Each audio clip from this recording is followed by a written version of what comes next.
छत्तीसगढ़ में करीब एक हफ्ते से लग रहे सियासी कयासों की बात आज हम करने वाले हैं। इन कयासों के बीच सीएम भूपेश बघेल एक बार फिर प्रदेश की सियासत में ताकतवर बनकर निकले हैं। जहां एक तरफ सभी कयासों पर उन्होंने विराम लगा दिया और रायपुर से दिल्ली तक भूपेश बघेल का दम देखने को मिला। आलाकमान ने भी भरोसा जताया, कहा छत्तीसगढ़ में भूपेश बघेल हैं तो भरोसा है। साथ ही उनके विकास कार्यों पर भी आलाकमान की मुहर लग गई। पूरे मामले पर विस्तार से चर्चा करेंगे, लेकिन उससे पहले नजर डालते हैं पूरी रिपोर्ट पर। छत्तीसगढ़ में सियासी उथल-पुथल के बीच एक बार फिर साबित हो गया कि प्रदेश की सियासत में भूपेश है तो भरोसा है।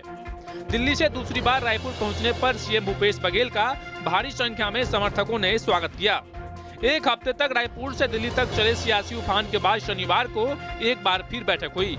राहुल गांधी के साथ चली 4 घंटे मैराथन बैठक के बाद पीएल पुनिया ने स्पष्ट कर दिया कि बैठक में नेतृत्व परिवर्तन को लेकर कोई बात नहीं हुई। बहुत विस्तार से चर्चा हुई है और उसमें विकास कामों के बारे में, अगले विजिट के बारे में, बस्तर में क्या हो रहा है विशेष रूप से उसके बारे में, सरगुजा दूसरा ट्राइबल एरिया है उसके बारे में बहुत विस्तार से चर्चा हुई है। और राहुल जी ने इच्छा व्यक्त की और भूपेश बघेल जी ने उन्होंने इनवाइट किया उनको कि आप आइए देखिए। 2 दिनों तक दिल्ली में बैठकों की दौड़ तमाम अटकलों और कयासों को विराम देकर मुख्यमंत्री भूपेश बघेल रायपुर पहुंचे तो एयरपोर्ट से बाहर निकलते ही समर्थकों ने नारेबाजी कर और उनका स्वागत किया। मुख्यमंत्री ने भी गाड़ी के दरवाजे पर खड़े होकर हाथ हिलाकर समर्थकों का अभिवादन किया। मुख्यमंत्री भूपेश बघेल ने कार्यकर्ताओं का उत्साह देखते हुए कहा कि यह हमारी प्रसन्नता है और कार्यकर्ताओं की भावना है। छत्तीसगढ़ की जनता का प्यार कम नहीं हुआ है। जनता का प्यार कांग्रेस के प्रति अटूट रहा है, कभी कम नहीं हुआ है और ये लगातार बढ़ते जा रहा है। राहुल गांधी से दिल्ली में हुई बातों को लेकर उन्होंने कहा कि सिर्फ यह मुलाकात थी, इसमें राजनीति, लोग और विकास योजनाओं पर चर्चा हुई। वहीं अपने छत्तीसगढ़ मॉडल की भी तारीफ की।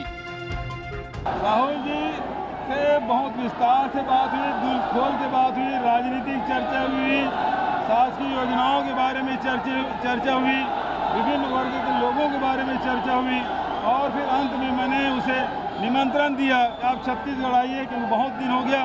एक तो चुनाव के बाद कोरोना काल लगातार हो गया तो 2 सत्र वैसे ही निकल गया है। वहीं बीजेपी तंज करने का मौका नहीं छोड़ रही है, प्रदेश सरकार पर हमला कर रही है। सरकार की क्या योजना है, आपको बिलासपुर में आएंगे तो आप उनको दिखा देना, रायपुर में जाएंगे तो दिखा देना। ये सरकार के पास में वास्तविक में कोई योजना दिखाने के है ही नहीं, क्योंकि न इनके द्वारा कोई शिलान्यास, न कोई भूमि पूजन, उद्घाटन वही हुआ है जो डॉक्टर रमन सिंह के कार्यकाल का है। एक हफ्ते तक चली बैठक के बाद कांग्रेस नेताओं ने कहा ऑल इज वेल, तो वहीं कांग्रेस कार्यकर्ता भी कह रहे हैं कि भूपेश है तो भरोसा है। Team news state. तो सिर्फ प्रदेश ही नहीं बल्कि राष्ट्रीय स्तर की राजनीति में भी अब एक बड़े चेहरे के रूप में भूपेश बघेल नजर आने लगे हैं। जिस तरह का 7 दिनों का, 3 दिनों का, 5 दिनों का, या फिर आप इसे कह लीजिए कि 2.5 साल के बाद से जिस तरह से उठापटक का दौर हुआ, उसके बाद आज जब उभर कर वे एक नए रूप में आए हैं, तब फिर सवाल वो छूट जाता है कि आखिर क्या बातें हो रही हैं। तो वही टीएस सिंहदेव भी रायपुर पहुंच चुके हैं। वो क्या कुछ कह रहे हैं, पहले वो सुनते हैं, उसके बाद चर्चा करेंगे। कुछ विशेषज्ञों ने ये भी राय दी है कि शायद तीसरी लहर ना भी आए, तो वो बहुत खुशकिस्मती हम सब की होगी कि अगर तीसरी लहर का सामना ना करना पड़े। फिर भी उतनी तीव्र नहीं होगी, ये मेरा विश्वास है, मुझे ऐसा लगता है। लेकिन तैयारी रखनी जरूरी है। स्वास्थ्य की अन्य गतिविधियाँ भी हैं, डेंगू की बात है, 300 से ऊपर प्रकरण अभी इस दरमियान हो गए। रायपुर में 288 परसों की कल की जो रिपोर्ट मेरे पास थी, 288 प्रकरण रायपुर में हो गए और हर दिन 10-15 प्रकरण डेंगू के आ रहे। तो स्वास्थ्य को लेकर वे इस वक्त अपनी बात कहते हुए नजर आ रहे हैं। बॉडी लैंग्वेज इस बात की तरफ इशारा कर रही है कि स्वास्थ्य को लेकर जो चुनौतियां हैं, आने वाले भविष्य में तीसरी लहर को लेकर जो बातचीत हो रही है, उसको लेकर अब वे तैयारी में जुटते हुए दिखाई देंगे। हालांकि जब दिल्ली से लौटे हैं, लंबे अंतराल के बाद लौटे हैं, लंबी बातचीत के बाद लौटे हैं, कई दौर की बैठकों के बाद लौटे हैं, तब फिर इस बात की तरफ इशारा उनकी बॉडी लैंग्वेज दे रही है कि स्वास्थ्य महकमे को लेकर अब वे और ज्यादा एक्टिव दिखाई देंगे। खैर, चर्चा शुरू करते हैं। सत्यप्रकाश शर्मा जी हमारे साथ जुड़ गए हैं, वरिष्ठ पत्रकार हैं। बहुत बहुत स्वागत है सत्य प्रकाश जी। उमेश घोरबोड़े जी हैं, बीजेपी नेता हैं। उमेश जी आपका बहुत बहुत स्वागत है। और धनंजय सिंह ठाकुर जी हमारे साथ जुड़ चुके हैं, कांग्रेस नेता हैं। धनंजय जी आपका बहुत बहुत स्वागत है। धनंजय जी, पिछले एक सप्ताह का अगर सिनेरियो देख लीजिए छत्तीसगढ़ कांग्रेस का, तो काफी उठापटक का दौर रहा, काफी उहापोह की स्थिति रही। नेता भी वहां पहुंच गए, कार्यकर्ता भी वहां पहुंच गए और सबकी यही जिज्ञासा थी कि जो कुछ हो रहा है वो स्पष्ट हो जाए, तब कहीं ना कहीं चैन के साथ छत्तीसगढ़ कांग्रेस ले। लेकिन इस सब उहापोह की स्थिति के बाद अगर कांग्रेस के नेता ये कहें कि ऑल इज वेल है, तब सवाल खड़ा होता है सर कि फिर चल क्या रहा था इतने दिन से।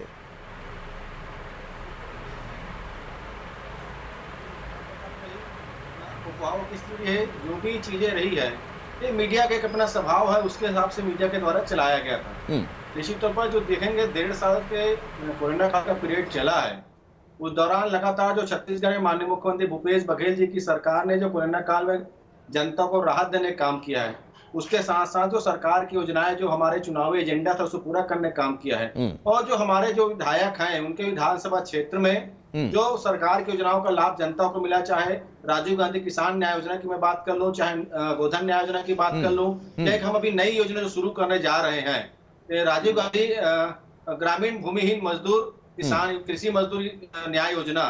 स्वाभाविक सी बात है, इन सारी योजनाओं को लेकर धरातल पे क्या स्थिति है, कितना उसमें काम हुआ है, इसको लेके हमारे सभी सम्मानीय नेतागण, माननीय मुख्यमंत्री भूपेश बघेल जी, माननीय टी.एस. सिंहदेव जी और सभी सम्मानीय नेतागण दिल्ली में गए। नहीं, बिल्कुल वाकई में, और जाना भी चाहिए। सीनियर लीडर्स का अगर दिल्ली जाना सवाल खड़े करे तो वो नाकाफी नजर आता है और उसमें कोई तथ्य होती भी नहीं है। लेकिन अगर 50 से ज्यादा एमएलए पहुंच जाए तब सवाल खड़े होते हैं। 50 से ज्यादा एमएलए अगर ये चर्चा करें कि आखिर चल क्या रहा है वो हमें स्पष्ट बता दीजिए, हम नेताओं से मुलाकात करना चाहते हैं, तब सवाल खड़ा होता है कि आखिर जब इतने दिनों से ये सब चल रहा था उसके बाद फिर ये बात निकलकर सामने आए कि ऑल इज वेल है, तो फिर ये हो क्या रहा था। खैर, इससे तरफ मैं जवाब आपसे लूंगा।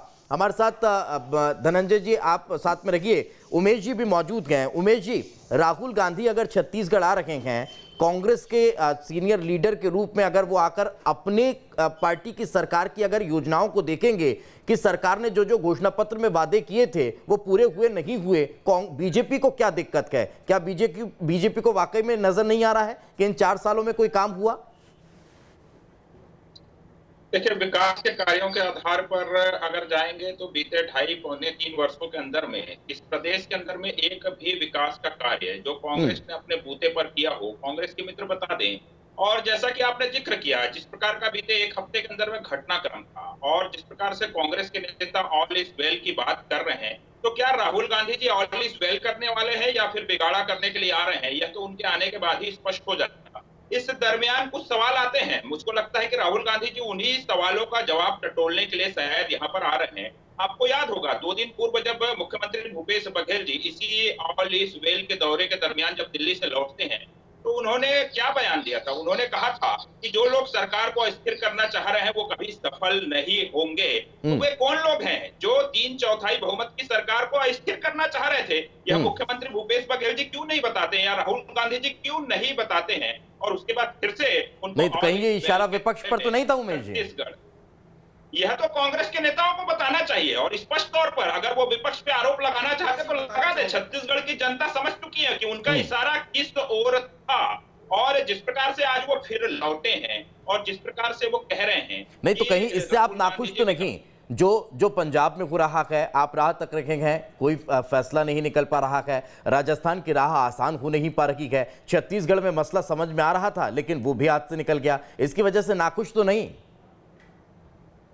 देखिए, हम नाखुश तो हैं लेकिन इस वजह से नाखुश हैं क्योंकि छत्तीसगढ़ की जनता के साथ लगातार धोखा हो रहा है, लगातार हल हो रहा है। कांग्रेस के नेताओं ने लगातार लोक लुभावने वादे किए, वादों के आधार पर छत्तीसगढ़ की जनता ने उन्हें एक बड़ा जनादेश दिया। छत्तीसगढ़ की जनता ने इसलिए इनको जनादेश नहीं दिया था कि इनके पूरे 50 से ज्यादा विधायक और पूरी की पूरी सरकार जाकर के वहां दिल्ली में ऑल इज वेल की कुर्सी दौड़ में लग जाए और छत्तीसगढ़ की जनता अपनी मूलभूत समस्याओं से। सर, जब मध्य प्रदेश से उठ करके जा सकते हैं, अलग अलग रिसोर्ट में बैठ सकते हैं, राजस्थान से इधर उधर घूमने जा सकते हैं, तो छत्तीसगढ़ से क्यों नहीं जा सकते? कोई दिक्कत है? वहां भी उनके नेता हैं, कोरोना काल के बाद अगर उन्हें मुलाकात के लिए बुलाया गया और गए हैं तो दिक्कत किस बात की बीजेपी को? खैर, जवाब लूंगा।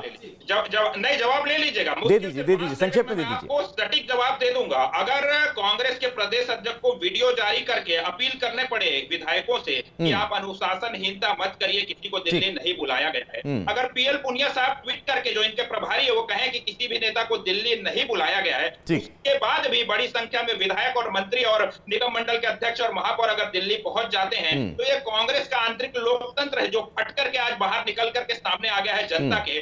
और कांग्रेस को इस विषय में जवाब देना चाहिए कि क्या कहीं। ठीक है सर, कांग्रेस से जवाब लेंगे, सबके अपने अपने काम भी हो सकते हैं, मेल मुलाकात का दौर जारी रहा तो एक को देखकर दूसरे भी पहुंच गए, जवाब लेंगे। सत्यप्रकाश जी, इससे इतर एक सवाल यहां पर यह खड़ा होता है, चाहे कुछ भी हुआ हो पार्टी स्तर पर, चाहे किसी भी तरह का छोटा मोटा विवाद रहा हो, कोई परेशानी रही हो, कोई मसला रहा हो, इससे इतर अगर एक बात देखी जाए तो भूपेश बघेल वाकई में प्रदेश के साथ साथ राष्ट्रीय स्तर पर एक बड़े प्रभाव के साथ उभर कर सामने आए हैं। अभी भी आला कमान को उन्हीं पर विश्वास है, उन्हीं पर भरोसा है कि आगामी चुनाव के लिहाज से भी यही एक चेहरा है जो प्रदेश में हमें कांग्रेस के नैया को पार करा सकता है।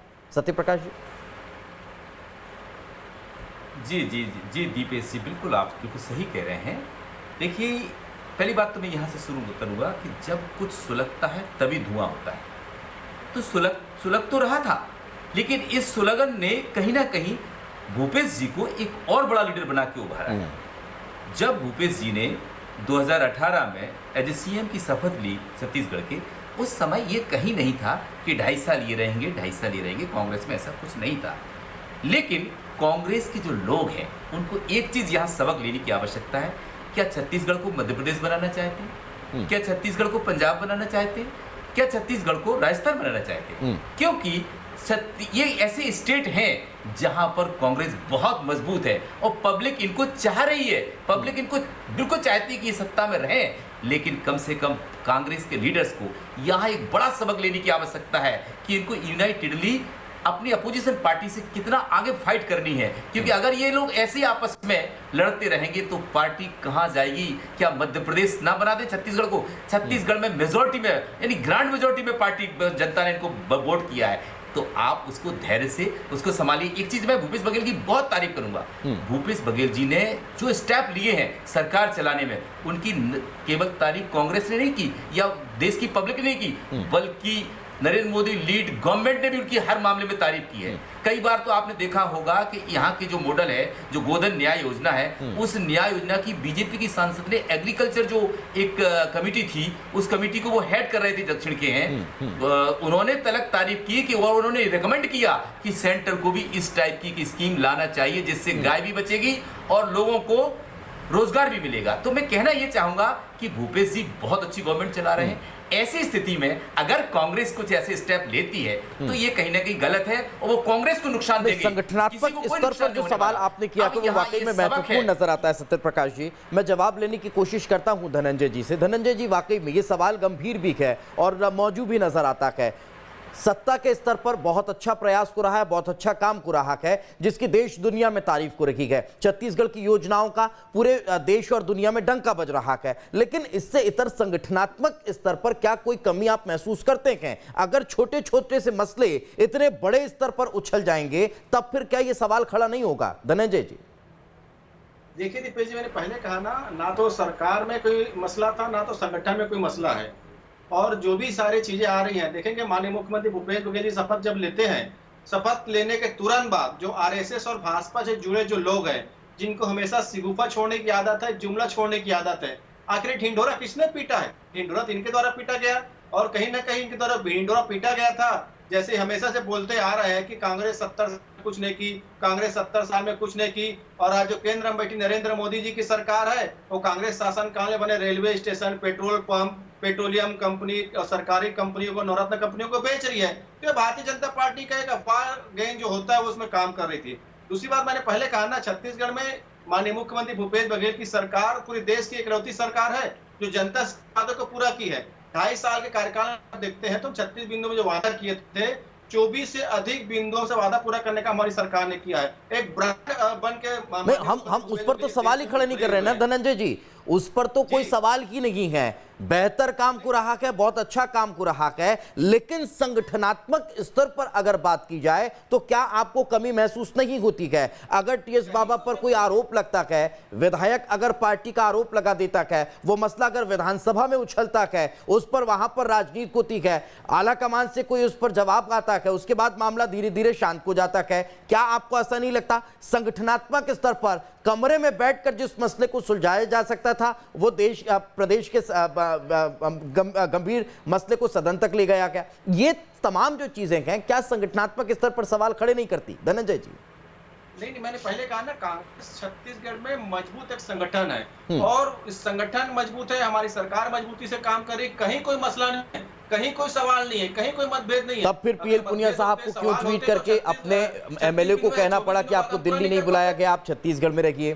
क्यों मोहन मरकाम साहब को ये कहना पड़ा कि आप लोग यहीं रहिए, कहीं मत जाइए? दीपेश जी, हमने किसी को दिल्ली नहीं बुलाया, हम स्वेच्छा से दिल्ली गए थे, हमारे विधायक स्वेच्छा से दिल्ली गए थे कि उनके जो विधानसभा क्षेत्र में सर, बट आपका कोई अभिभावक ये कह रहा है, आपका सीनियर ये कह रहा है कि आप मत आइए, मत जाइए, तो हम वापस नहीं लौट सकते? अपने राष्ट्रीय अध्यक्ष को देना चाहते हैं, इसीलिए हम स्वेच्छा से हम दिल्ली गए थे, ना तो हमको बुलाया गया था ना भेजा गया था। इसमें दिक्कत की बात क्या है? अगर हम अपने राष्ट्रीय अध्यक्ष के पास जाते हैं, राष्ट्रीय अध्यक्ष के पास अपनी बात को, सरकार की बात को रखते हैं, चुनाव को रखते हैं, तो चुनाव से आप जनता को मिले, तकलीफ इस बात की है, तकलीफ सिर्फ इस बात की है दीपेश जी कि छत्तीसगढ़ में भारतीय जनता पार्टी के 9 सांसद हैं, भारतीय जनता पार्टी के 14 विधायक हैं, यहाँ के राष्ट्रीय उपाध्यक्ष डॉक्टर रमन सिंह जी, यहाँ के भाजपा का संगठन है, जो तवज्जो उनको केंद्र मिलना चाहिए, जो केंद्रीय नेतृत्व तो मिलना चाहिए, वो इनको नहीं मिलता है। इनको पीड़ा इस बात की है, मैं तो बोलता हूँ ना, आप भी जाइए ना, इनके भाजपा के 9 सांसद जाए ना भाई, नरेंद्र मोदी जी के पास जाए, छत्तीसगढ़ के किसानों की ही बात करें, जो 2500 देने में जो रंगा लगाने का उन्होंने काम किया है, जो छत्तीसगढ़ के जीएसटी के पैसे को, जीएसटी कंपनसेशन को रोकने का काम किया है, उसकी बात करें। वहां पे जाके प्रधानमंत्री मजदूर की जो योजना बनाई गई, छत्तीसगढ़ को बाहर रखा गया है, उसमें जाके बात रखे ना। इनको मना किसने किया है? अरे ना तो इनकी नीति है, ना तो इनकी नीयत है, ना इनकी वहां पे सुनवाई है, इनको तकलीफ होती है। बिल्कुल बिल्कुल, चलिए साथ में रखें। उमेश जी, धनंजय जी ने भी कई सवाल खड़े किए हैं, लेकिन इससे इतर मेरा भी एक सवाल ये है कि आपके नेता कह रहे हैं कि प्रदेश में कांग्रेस पार्टी ने कोई विकास काम नहीं किए हैं, कोई काम नहीं हुए हैं, वो गिनाएंगे भी क्या, तो वो कहते हुए नजर आ रहे हैं। लेकिन क्या बीजेपी कोई स्ट्रेटेजी तैयार कर रही है? आप गिना दीजिए क्या होना था, क्या नहीं हुआ है। राहुल गांधी जा रहे हैं ना, आप गिना दीजिए उनको। दूंगा, लेकिन धनंजय जी ने एक 2 आरोप लगाए हैं भाजपा पे, आरएसएस पे सवाल उठाए हैं और ये 2.5 साल के फार्मूले वाला विषय हम पे आरोप लगा। मैं इनसे पूछना चाहता हूँ, अगर 2.5 साल का फार्मूला आपके यहाँ से कहीं कोई नहीं था, बंद कमरे के पीछे कहीं कोई बात नहीं हुई थी, आप वही के नेता, आप वही के विधानसभा के अध्यक्ष चरणदास महंत साहब क्या कहते हैं, क्या बयान देते हैं मीडिया के अंदर में? पहले सेमीफाइनल हुआ था, हम 4 नेता गए थे, अब फाइनल हो रहा है, तो क्या फाइनल खेलने गए थे क्या भूपेश बघेल जी, जो उनके लौटने के बाद जीत गए का जश्न के साथ में हमने पोस्टर लगा करके ऑटो रैली राजधानी के अंदर में निकालने का? आपके स्वास्थ्य मंत्री साहब कहते हैं कि कोई भी खिलाड़ी जो होता है, प्लेयर जो होता है, वो कप्तान बन सकता है। आपके एक विधायक आपके मंत्री के ऊपर बड़े गंभीर आरोप लगाते हैं, 32-32, 20-20 विधायकों के साथ प्रेस कॉन्फ्रेंस कर लेते हैं, लेकिन वो आपको, आपके आंतरिक कलह आपको नजर नहीं आएंगे। कुल मिलाकर के आप आंतरिक रूप से टूट चुके हैं और ये जो 2.5 साल का जो फार्मूला और जो तमाम तरह के विषय समय समय पर निकल करके आते रहते हैं, क्यों नहीं कह देते कि राहुल गांधी जी सामने आप विषय का कहते हैं? क्योंकि आपके तमाम नेता कह चुके हैं कि ये राहुल गांधी जी और बाकी लोगों के बीच की बात है, इस विषय में राहुल गांधी जी बेहतर बता पाएंगे। तो राहुल गांधी जी आने वाले 1 हफ्ते के बाद धनंजय जी और कांग्रेस के नेता उनसे निवेदन करते हैं कि वो तो उनके जरिए पीएल पुनिया साहब ने बता तो दिया, और क्या बचा है? कल दिन भर जो हुआ आपने भी देखा होगा सर, हमने भी चलाया और बताया, जो स्पष्ट हुआ वो नजर भी आ रहा है। धनंजय जी संक्षेप में अपनी बात रखिए, सत्यप्रकाश जी का रुख करेंगे। धनंजय योजनाओं के विषय में आपका सवाल, आपके सवाल का जवाब दे दूं सर, योजनाओं के विषय में। ठीक है सर, लौटता हूँ। धनंजय जी अपनी बात रखिए। उस दौरान की घटना आपको याद दिलाना चाहता हूँ। उस दौरान जिस प्रकार से एकाध परिसर में उनके साथ गुंडागर्दी हुई, मारपीट हुई, कपड़े भी फाड़ दिए गए थे और उनको टेबल में छिपकर अपने जान को बचाना पड़ा था। अरे आपके मंत्री जी आपके सरकार के ऊपर अविश्वास प्रकट करके सदन गुंडागर्दी करने वाले वाले को क्या भाजपा का केंद्रीय तो बुलाएंगे क्या? आज तो देश के प्रधानमंत्री है, सम्मानित नेता है वो, और छत्तीसगढ़ नेताओं की गुंडागर्दी से वाकिफ है। तो कहीं ना कहीं जो भारतीय जनता पार्टी की पीड़ा इस बात की है कि इनका केंद्रीय नेतृत्व जो है इनको छत्तीसगढ़ के विषय में बुलाते नहीं है। ना तो रमन सिंह जी को राष्ट्रीय स्तर पर जो चेयर मिलता है, ना भाजपा के 9 सांसदों की बात अमित शाह जी और मोदी जी सुनते हैं। तो कहीं ना कहीं जो तकलीफ भारतीय जनता पार्टी को पीड़ा है। अब धनंजय जी हम वहां जाएंगे तो फिर 2018 के वो उस दौर की भी याद आपको दिला देंगे जब गमले फूटे थे। खैर अब मैं उस सब पर नहीं जाना चाह रहा हूं, लेकिन सत्यप्रकाश जी आपसे एक सवाल का जवाब लूंगा। जिस तरह की स्थितियां निर्मित हुई, एक तरफ ये कहा जा रहा है कि राहुल गांधी जी ने ही हमसे बातचीत की है, उन्हीं ने ही हमारी सारी समस्याओं को सुना है, उन्हीं ने ही इसे सुलझाया है और उन्हीं ने ही इसे हल किया है। राष्ट्रीय परिदृश्य में फिर एक सवाल खड़ा होता है, अगर सब कुछ वही कर रहे हैं तो फिर प्रत्यक्ष तौर पर कांग्रेस पार्टी को संभालने में दिक्कत क्या है? एक दूसरी चीज ये भी मैं समझना चाहूंगा कि राहुल गांधी इस पूरे मसले में प्रियंका गांधी की भी सलाह लेते हुए नजर आए हैं और प्रियंका गांधी ने एक स्पष्ट तौर पर कह दिया है कि अभी भूपेश जी को कंटिन्यू करना चाहिए। तब क्या वाकई में ये चीज स्पष्ट होती जा रही है कि कांग्रेस में राष्ट्रीय स्तर पर, राष्ट्रीय परिदृश्य पर प्रियंका गांधी की इमेज और बढ़ रही है राहुल गांधी से?